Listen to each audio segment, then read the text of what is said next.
और एतराफ बदतरीन traffic jam रही।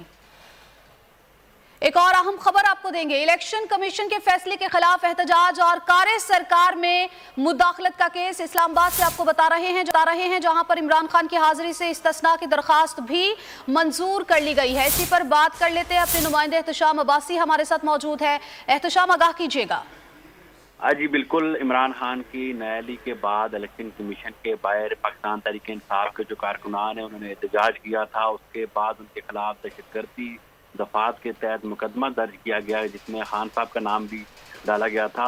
आज उस हवाले से केस की समाअत हुई जिसमें बाबर अवान साहब पेश हुए और उन्होंने अदालत को बताया कि इमरान खान साहब इस वक्त मुकम्मल सेहतियाब नहीं हैं, वो अदालत पेश नहीं हो सकते। जैसे ही वो मुकम्मल सेहतियाब होंगे वो अदालत पेश हो जाएंगे।